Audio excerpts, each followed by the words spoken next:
So sometimes when I type, it may seem like I'm like a redneck from Alabama. So I'm just gonna send a video instead. A few days after getting sacked on false allegations of physical violence a few weeks ago by this lot, headed by him and her, who I addressed last time. Well, like the first 6 weeks, I was super chill. I was linking her to things about how to deal with her, what she was feeling at the time in April. End of April, May. And then this lot, though, they see kindness as weakness. So when I sent really like sweet, compassionate messages, they would still continue. And then I was like, okay, I'm gonna try another approach, because like it was getting too far out, kind of like tens of thousands, hundreds of thousands of people already before I said anything. So I went to Thailand. I had an unexpected delivery waiting for me. A pizza from Arnold's Pizza Shop. With extra pepperoni. And with 9mm bullets on it. Yeah, bullets. Meet a friend, 4 of us, we go to this party, sick party, and over there I received like 5 warnings that I'm going to be visited by some...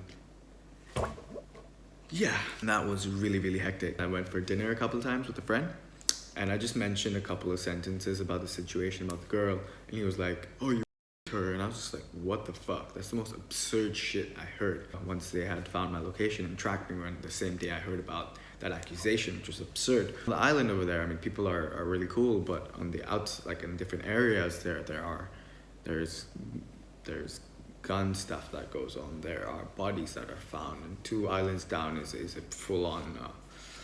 There is a lot of organization for this stuff. I received like 5 warnings that I'm going to be visited by some... Yeah. Well, that night was pretty wild. Like I get home at like 10 o'clock at night, just waiting for some gunmen to like fucking show up. And times like that, what feels like an hour is 5 minutes. And every time you hear like a bike passing, like fuck, you just start to get like fucking shivers and shit. You hear like these branches moving or twigs falling, and you're just like imagining all the sorts of shit that's gonna go down.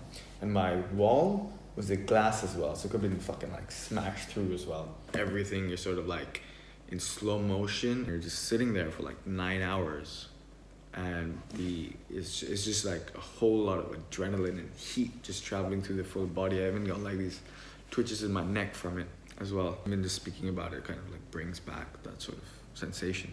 Since then is kind of when the emotions have been a bit more intense. So they spread fables of me being a therapist on the island, with the space in that word, just because like we spoke about meeting for a trip in December, and then she ghosted me for 3 weeks.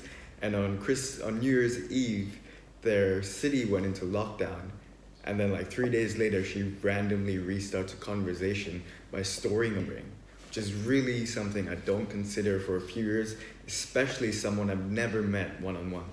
So if they can go that far in spreading fables just to win, the impact is getting gunmen fucking showing up to my door based on fables, which were not true. Do bullets pierce more, or do words pierce more? That's happened to me. So when I'm responding or when I'm retaliating sometimes, that's the energy that's coming from. I found a bit of an outlet as well. So I just went to play some Tekken the other day at a cyber cafe, and that was kind of like a release for some resentment as well. There's also like this girl over there who's playing like video games and stuff. It's very interesting because sometimes she just like gets on the console and just like playing these kind of Call of Duty type shit, but a bit more, where it's kind of like leading armies to like places and like destroying shit over there. But then like I'm getting like, you know, sometimes it just pauses and goes, hey, what's up, blah, blah, and goes back to being a girl from like a general.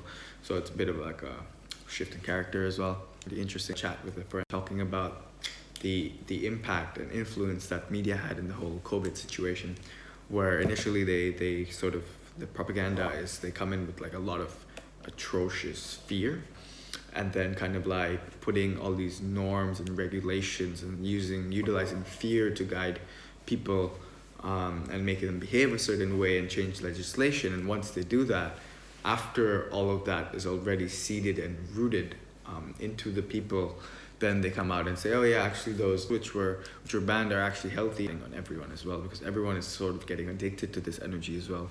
It's kind of like the impact of social media, but not only with social media, but it's kind of like this heavy emotion that's spread to everyone, and everyone's cycling this through conversation, through their thought, through their feeling.